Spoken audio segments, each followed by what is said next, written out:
সুপ্রিয় শিক্ষার্থী, আসসালামু আলাইকুম। আশা করি সবাই অনেক অনেক ভালো আছো। তো আজকে আমি চলে আসলাম তোমাদের নবম শ্রেণীর যে গণিতের পঞ্চম অধ্যায়, এই পঞ্চম অধ্যায়ের যে 118 পেজের যে মাথা খাটাও যে ম্যাথগুলো আছে, এই ম্যাথের প্রথম যে দুইটা সমাধান নিয়ে আজকে চলে আসলাম। কারণ যদি চারটায় একটা ভিডিওতে বানাতে যাই, আমাদের ভিডিওটা অনেক বেশি বড় হয়ে যাবে। তার জন্য আমি চিন্তা করেছি যে এটার জন্য দুইটা আলাদা আলাদা ভিডিও নিয়ে আসবো। তো যাই হোক, এই ম্যাথগুলো কিন্তু অনেক বেশি বোঝার বিষয় আছে, একটু জটিল। তোমাদের আগের ক্লাসের কোনো ম্যাথের সাথে এগুলার তেমন একটা মিল ছিল না। একটু নতুন ধরনের একটা ম্যাথ। যাই হোক, তা নতুন ধরনের হলেও সমস্যা নাই। আমি আজকে ইনশাল্লাহ এই ম্যাথগুলা এমনভাবে বুঝাই দিব যে তোমরা তোমাদের এই ম্যাথগুলাতে কোনো ন্যূনতম কোনো সমস্যা থাকবে না ইনশাল্লাহ, এবং তোমরা এমনভাবে বুঝবা যাতে অন্যদেরকেও তোমরা এই ম্যাথগুলো বুঝাই দিতে পারবা প্রয়োজনে। এত ভালো করে বুঝবা ইনশাল্লাহ। যাই হোক, তবে তার জন্য একটাই শর্ত, সেটা হচ্ছে যে তোমাদের এই পুরো ভিডিওটা মনোযোগ দিয়ে দেখতে হবে, খুব খুব মনোযোগ দিয়ে দেখতে হবে। কারণ যেহেতু এই টপিকটা আগে কখনো ছিল না, তোমাদের কিন্তু এই ভিডিওটা একটু বেশি মনোযোগ দিয়ে দেখতে হবে, ঠিক আছে? যাই হোক, তো এই ম্যাথগুলা করার জন্য আমাদের উপরে একটা ছক আছে এরকম, যে 5.4 119 পৃষ্ঠা। এই ছকটা হচ্ছে খুব বেশি কাজে লাগবে। এই ছকটা সাহায্য নিয়ে আমরা আজকে মূলত আমাদের এই সলভ গুলা করবো। যাই হোক, তো কিভাবে সলভ করবো এটা হচ্ছে তোমরা একটু দেখো। এখন শুরু করি আমাদের আজকের যে ভিডিওর মূল আলোচনা। ওকে, তো শুরুতে দেখতে পাচ্ছি যে পি এর কোন মানের জন্য 3x minus 4y is equal 1 আর 9x plus P Y is equal 2 এর একটি মাত্র সমাধান থাকবে। তাহলে যে শুরুতেই যে একটি মাত্র সমাধান থাকবে, পরের লাইনে দেখো কোনো সমাধান পাওয়া যাবে না। আবার এই যে কি দুটির অসংখ্য সমাধান থাকবে, আবার দুটির অসংখ্য সমাধান থাকবে। এই যে শেষের লাইনটা, এই শেষের লাইনটা অনুযায়ী তোমাদের কিন্তু সমাধানের পদ্ধতিটা চেঞ্জ হয়ে যাবে, ঠিক আছে? শেষের যে কথাটা এখানে আছে, একটি মাত্র সমাধান থাকবে, কোনো সমাধান পাওয়া যাবে না। এইটার জন্য হচ্ছে তোমাদের কিন্তু সমাধানের ধরনটা চেঞ্জ হয়ে যাবে। আমি এই কথাটা বারবার বলতেছি। যাই হোক, তার আমরা একটু শুরুতেই আমরা ওই ছকটাতে যাই। একটি মাত্র সমাধান থাকবে, এটা কোথায় আছে লেখাটা? আসলে এই যে ছকটার মধ্যে আমরা এই যে প্রথমে দেখতে পাচ্ছি যে এই যে একটি মাত্র সমাধান, সাধারণ সমাধান আছে, এরপরে আছে অসংখ্য সমাধান আছে, কোনো সাধারণ সমাধান নেই। যাই হোক, তো আমাদের যে প্রথম যে ম্যাথটা, আমাদের প্রথম ম্যাথটা কিন্তু আমরা এই চার্ট অনুযায়ী করব। প্রথম যে চার্টটা আছে, এই যে প্রথমটা 1 নাম্বারটা, এটা অনুযায়ী করব আমরা, ঠিক আছে? প্রথম যে ম্যাথটা 1 নাম্বারটা, 2 নাম্বারটা করব আমরা কোনো সাধারণ সমাধান নেই, মানে পরেরটা অনুযায়ী। যাই হোক, এখন কথা হলো যে এই যে প্রথম ম্যাথটার ক্ষেত্রে আমাদেরকে কিন্তু অনুপাতগুলোর একটা তুলনা, এই যে এখানে কিছু শর্ত দিয়ে দিছে যে A1 ভাগ A2 নট ইকুয়াল B1 ভাগ B2। এখন কথা হচ্ছে A1 A2 এই জিনিসগুলা কি? A1 হচ্ছে এই যে প্রথম দুইটা সমীকরণ তো দেওয়া আছে আমাদের, তোমরা নিজেরাও দেখছো। তো A1 হচ্ছে প্রথম সমীকরণের যে x এর যে সহগটা যেটা আছে, এটা হচ্ছে A1। B1 হচ্ছে y এর সহগ। আর A2 হচ্ছে দ্বিতীয় সমীকরণের x এর সহগ, B2 হচ্ছে দ্বিতীয় সমীকরণের y এর সহগ, ঠিক আছে? এই লাইনে কিন্তু আমাদের এই ম্যাটটাতে কিন্তু c এর কোনো বিষয় নাই। সুতরাং c যা মন চায় থাকুক, আমাদের এটা নিয়ে কোনো আলাদা করে আর মাথা ব্যথা নাই। কারণ দেখো, আমরা এই যে অনুপাতগুলো তুলনার মধ্যে এখানে কিন্তু কোনো c দেখতে পাচ্ছি না। এখানে কিন্তু কোনো c নাই। কিন্তু একটা কথা বলে দেওয়া আছে, A1 by A2 not equal B1 by B2। মানে A1 বাই A2 এটার যে অনুপাতটা, এটা কি হবে না? B1 বাই B2 এর সমান হবে না। আচ্ছা, যাই হোক, তোমাদের এই নট ইকুয়ালটা মানে কি, এটা তোমাদের একটু ঝামেলা হইতে পারে। সমস্যা না, এটা একটু পরে আমি ক্লিয়ার করে দিচ্ছি খুব সুন্দর করে। তোমরা এখন A1 A2 B1 B2 এটা বুঝতে পারছো কিনা, এটা একটু তোমরা আগে এনশিওর হও। যাই হোক, তো এখন আমরা যে কাজটা করব, ম্যাথটাতে চলে যাচ্ছি। তাহলে এখানে A1 কোনটাকে নিব? এই যে প্রথম সমীকরণের যে x এর সহগ, এটা হচ্ছে A1। তার মানে আমাদের এই যে 3, এই 3 হচ্ছে আমাদের A1। তারপরে এই যে -4, এই -4 হচ্ছে আমাদের A2। ও না, না, না, A2 তো না, এটা হচ্ছে B1, ঠিক আছে? আমাদের B1, এটা হচ্ছে B1। আর এই যে এখানে 9, এই 9 হচ্ছে আমাদের A2। আর এই যে P, এই P হচ্ছে আমাদের B2, ঠিক আছে? এখন এইগুলাকে কাজে লাগিয়ে আমি কি করব? আমি আমাদের ওই যে A1 by A2 B1 by B2 এটা বের করে ফেলবো, আসো। তাহলে এখন আমরা আমাদের যে বিস্তারিত সমাধানটাতে চলে যাচ্ছি। আমরা কি বলছিলাম এখান থেকে? আমরা কিন্তু বলছিলাম যে এখানে এটা হচ্ছে A1, এটা হচ্ছে B1, আর এটা হচ্ছে A2, এটা হচ্ছে B2। তাহলে এখন আমরা A1 by A2 not equal B1 by B2 যদি বের করি, সেক্ষেত্রে কি হবে? আমাদের A1 এর মান কত ধরেছি আমরা? A1 এর মান ধরছি কিন্তু আমরা 3, ঠিক আছে? A1 এর মান আমরা কত ধরে নিছি? 3। দেখো, তাহলে A1 এর মানটা আমরা দিয়ে দেব 3, আর A2 এর মানটা দিয়ে দেব আমরা 9, নট ইকুয়াল। এখানে একভাবে সমাধান করে দিয়েছি আমি, আর এটা আরেকভাবেও তোমরা চাইলে করতে পারবা। B1 এর মানটা কত আছে? B1 এর মানটা আছে -4, আর B2 এর মানটা আছে P। কথা ঘুরে ফিরে একই, ওটা কোনো সমস্যা না। তাহলে এখন যে কাজটা করব আমরা, সেটা এই যে 3 দিয়ে যদি 9 কে কেটে দাও, 3 দিয়ে 9 কে কেটে দিলে কি হবে? 3 দিয়ে 9 কে কেটে দিলে হবে হচ্ছে উপরে হবে একটা 1 আর নিচে হবে 3। তার মানে এইটাই হচ্ছে আমাদের আল্টিমেটলি এই যে 1/3 নট ইকুয়াল -4/p। আমি হচ্ছে এখানে একটা লাইন আর কি শর্টকাট করছিলাম। হ্যাঁ, এই যে দেখো আল্টিমেটলি এই লাইনটা কিন্তু আমাদের আসছে। এই যে 1/3 নট ইকুয়াল -4/p। যাই হোক, তো এখন আমরা যে কাজটা করব এই লাইন থেকে, এই লাইনটা তো আমি কিন্তু এনে দেখাইলাম। এখন আমরা যে কাজটা করব, এখন আমরা হচ্ছে আর গুণন করব, মানে পি এর সাথে 1 আর গুণন, আর এই 4 এর সাথে 3 আর গুণন। তাহলে পি এর সাথে 1 আর গুণন হলে হবে পি, আর -4 এর সাথে 3 গুণ হলে হয়ে যাবে কত? -12। তাহলে দেখো এখান থেকে আমরা কিন্তু ভ্যালুটা পেয়ে গেলাম পি নট ইকুয়াল -12। তাহলে এই কথাটার মানে কি? এই কথাটার মানে হচ্ছে পি নট ইকুয়াল -12 বলে প্রদত্ত সমীকরণ জুড়ে একটি মাত্র সমাধান থাকবে। দ্যাট মিনস এই যে এখানে যে পি এর পরিবর্তে আমি এই পৃথিবীর যে কোনো ভ্যালু বসাইতে পারবো। যে কোনো ভ্যালু যদি বসাই, সেই ক্ষেত্রে কি হবে? আমাদের একটি মাত্র সমাধান থাকবে। কিন্তু পি নট ইকুয়াল -12 কি বলে দিচ্ছে? পি নট ইকুয়াল -12 বলে এটার একটি মাত্র সমাধান থাকবে। দ্যাট মিনস আমি যদি পি এর ভ্যালুটা -12 কখনো ভুলক্রমে বসায়া দেই, তাহলে এটার আর একটি মাত্র সমাধান থাকবে না, মানে এটার হবে না। ঠিক আছে? তাহলে পি এর ভ্যালু যদি আমি -12 বসায় দেই, তাহলে আর এই একটি মাত্র সমাধান থাকবে না।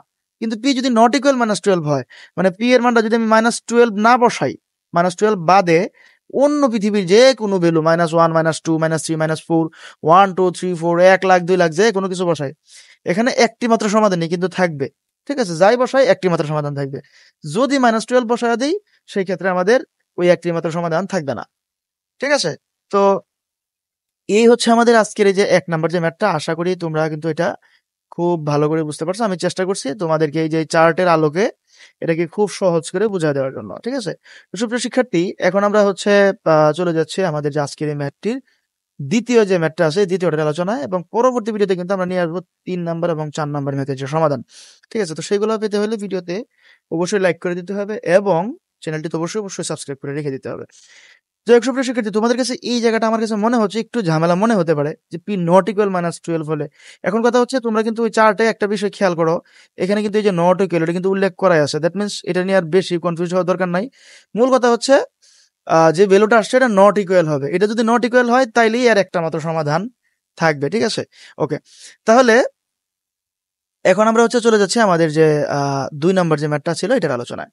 ওকে, শুরুতে আমরা দেখতে পাচ্ছি যে আর এর পূর্ণ মানের জন্য rx plus 2y is equal 5 এবং r plus 1x 3y by হচ্ছে 2।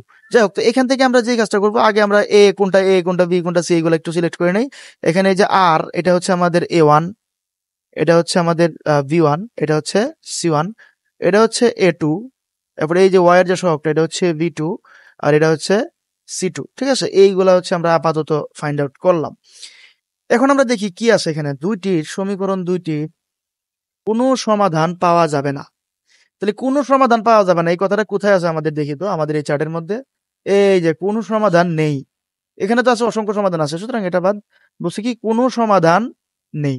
তাহলে এই যে কোনো সমাধান নেই যেহেতু বলছে, তার মানে আমরা হচ্ছে এই মুহূর্তে 2 নাম্বার ম্যাথটার জন্য আমরা হচ্ছে এই চার্টটা নিয়ে আমরা কিন্তু কাজ করব। এখন এই চার্টে কি কি আছে এটা তোমরা একটু ভালো করে সবাই খেয়াল করো।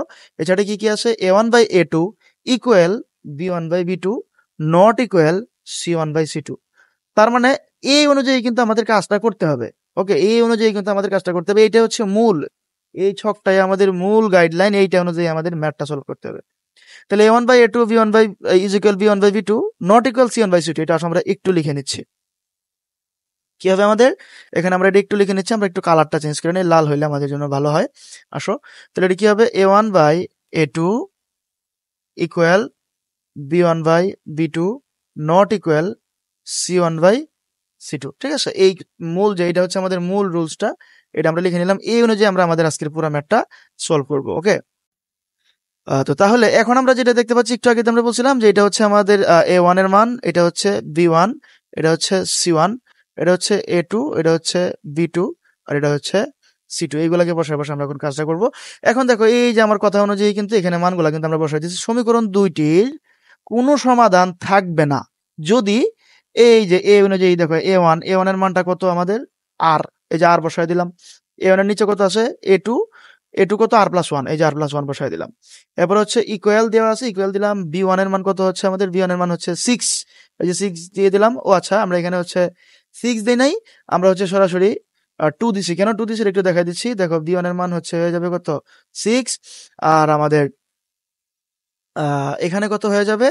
এখানে আমাদের হয়ে যাবে হচ্ছে 3, ঠিক আছে? এখানে আমাদের হয়ে যাবে হচ্ছে কত? 3। আচ্ছা, আমাদের এখানে একটু মিস্টেক হয়ে গেছে আমাদের। এখানে একটু ভুল আছে। যাই হোক, এই ভুলটা তোমরা একটু সংশোধন করে নিবা। এটা কত হবে? এখানে কিন্তু আমাদের 6 হবে। ওকে? এটা আমাদের 6 হবে। যাই হোক, তাহলে এটা 6/3 হয়ে যাবে এবং নট ইকুয়াল দিয়ে কি বলছি? C1/C2। তাহলে C1 এর মান হচ্ছে 5 এবং C2 এর মান তো হচ্ছে 2। তাহলে এখন কথা হচ্ছে যে আমরা যদি এখন এটা সলভ করি তাহলে সলভটা কিভাবে করবো? এটা তোমরা একটু চিন্তা করো। সুপ্রিয় শিক্ষার্থী, আমি একটু দুঃখিত যে এখানে আমাদের প্রশ্নের এখানে টাইপিংটা একটু মিস্টেক হয়ে গিয়েছিল। আমাদের বইয়ে কিন্তু এখানে দেখো এই যে r(x + 2y) আছে। আমাদের এইখানে আসলে টাইপিং আমরা একটু হচ্ছে মিস্টেক করেছিলাম। এখানে এই জায়গায় হচ্ছে 2y হবে। ঠিক আছে? আমাদের ওইখানে সলিউশনে ঠিকই ছিল। যাই হোক, তাহলে এই যে এখানে 2/3 ইজিক্যাল হচ্ছে আমাদের এখানে কি আছে? 5/6। তো এখন কথা হলো যে আমি প্রথমেই যদি এই দুইটা ডান পাশের এই যে এই দুইটা নিয়ে যদি করি, দেখো কি আছে আমাদের? 2/3 নট ইকুয়াল 5/2। দেখো তো, 2/3 নট ইকুয়াল 5/2। তাহলে এই দুইটাকে যদি আমি দেখো তো আর গুণন করি, মানে হচ্ছে 2 দুগুণে কত হয়ে যাবে? 4 আর হচ্ছে কত? 3 5 15। আচ্ছা, তাহলে এই যে 4 এবং 15 এই দুইটা কিন্তু সমান না। অলরেডি এই দুইটা কিন্তু সমান না। দেখো নট ইকুয়াল বলেই দিছে আমাকে। মানে 4 আর 15 কি হবে না? সমান হবে না। দ্যাট মিনস এটা কিন্তু আমার অলরেডি কি হয়ে গেছে? সঠিক। মানে 2/3 নট ইকুয়াল 5/2। এটা কিন্তু সমান না। এটা আমি অলরেডি বুঝে গেছি। দেখো বুঝে গেছি কিভাবে? আর গুণন করে 2 দুগুণে 4 হয়ে গেছে আর 3 5 15 হয়ে গেছে। তাহলে 4 নট ইকুয়াল 15, এটা তো আমরা বুঝতেই পারতেছি 4 আর 15 তো সমান না। দ্যাট মিনস এই ডান পাশের সমস্যাটুকু কিন্তু আমাদের অলরেডি ক্লিয়ার। তাহলে এখন আমি জাস্ট কি করব? বাম পাশের যেটুকু ছিল আমাদের এই যে r/r1 ইজ ইকুয়াল 2/3, এই দুইটা সমান, এটাকে আমরা এখন সমাধান করে ফেলবো। আসো, ডান পাশেরটা কিন্তু আমাদের শেষ। তাহলে এখানে r/r+1 ইজ ইকুয়াল 2/3 এটা দিয়ে দিলাম আমরা। ওই যে ওইটুকু নট ইকুয়াল ওটা কিন্তু আমরা নিলাম না, ঠিক আছে? ইকুয়াল টুকু নিলাম। তাহলে এখান থেকে এখন যদি আমরা হচ্ছে আর গুণন করি, এটা গুণ করলে কি হয়ে যাবে? 3r। আর এটা যদি গুণ করি কি হয়ে যাবে? 2 এর সাথে আর গুণ করলে হয়ে যাবে 2r, আর 2 একে 2 প্লাস 2। এই 2rটাকে আমরা বাম পাশে নিয়ে আসবো, তাহলে হয়ে যাবে r ইজ ইকুয়াল 2। যাই হোক, তো এই যে এখান থেকে যে r ইজ ইকুয়াল 2 যে ভ্যালুটা আমরা পেয়ে গেলাম, এটা কিন্তু আমাদের আজকের এই ম্যাথটির সমাধান। তার মানে কি? r ইজ ইকুয়াল 2 হলে প্রদত্ত সমীকরণ জোটের কোনো সমাধান থাকবে না। তার মানে আমাদের এখানে যদি হচ্ছে আমরা r এর পরিবর্তে 2 বসায় দেই, তাহলে আমাদের এটার কিন্তু কোনো সমাধান থাকবেই না। আশা করি তোমরা কিন্তু এটা খুব ভালো করে ম্যাথটা বুঝতে পারছো। এবং উপরের ছক অনুযায়ী তোমাদের কিন্তু মূলত চলতে হবে। কোনো সাধারণ সমাধান নেই। এবং তোমাদের পরবর্তীতে এই বিষয়গুলো কিন্তু আসবে। লেখচিত্রের সমীকরণ দুটির অবস্থান, দুটি অসমাপতিত সরলরেখা কিন্তু পরস্পর সমান্তরাল, অসামঞ্জস্য। মূল কথা, এই ছকটা তোমাদের একদম খুব ভালো করে আয়ত্ত করতে হবে। 119 পৃষ্ঠার এই ছকটা, এই ছকটা দিয়ে কিন্তু আমাদের পরবর্তীতে অনেকগুলা ম্যাথ সলভ করতে হবে খুব সুন্দর করে। যাই হোক, তো সুপ্রিয় শিক্ষার্থী, তোমরা বুঝতে পারছো আশা করি আর এর যে সলভটা আমাদের কত আসছে? 2। তার মানে আমি যেটা বুঝতে পারলাম, আর এর কোন মানের জন্য কোনো সমাধান পাওয়া যাবে না। তাহলে আমরা কি বলবো? আর এর মান যদি 2 হয়, তাহলে আমাদের এই সমীকরণটার কোনো সমাধান পাওয়া যাবে না। এই যে এইটা প্রশ্ন অনুযায়ী উত্তর দিবা। আর ইজ ইকুয়াল 2 হলে প্রদত্ত সমীকরণ জোটের কোনো সমাধান থাকবে না। এই হচ্ছে আমাদের আজকের ম্যাথটির শেষ অংশ। যাই হোক, তো সুপ্রিয় শিক্ষার্থী, আশা করি আজকের এই ভিডিওটা তোমাদের কাছে অনেক বেশি ভালো লাগছে। সম্পূর্ণ নতুন ধরনের কিছু ম্যাথ আমরা আজকে শিখলাম। তোমাদের কাছে যদি আজকের এই ভিডিওটি একটু ভালো লেগে থাকে, তাহলে আমি আশা করব ভিডিওটিতে অবশ্যই লাইক করে দিবে এবং সকল বন্ধুদের সাথে ভিডিওটি শেয়ার করে দিবে। তো দেখা হচ্ছে পরবর্তী ভিডিওতে। পরবর্তী ভিডিওতে আমরা অবশ্যই ইনশাল্লাহ 3 এবং 4 এই দুটো সমাধান করে দিব। তোমাদের কাছে আজকের এই ভিডিওটি ভালো লাগলে কমেন্টে অবশ্যই জানাবে তোমাদের কাছে কেমন লাগলো। তোমাদের এই একটি কমেন্ট আমার আগ্রহ অনেক বাড়িয়ে দেবে। দেখা হচ্ছে পরবর্তী ভিডিওতে। Till then take care. আল্লাহ হাফেজ।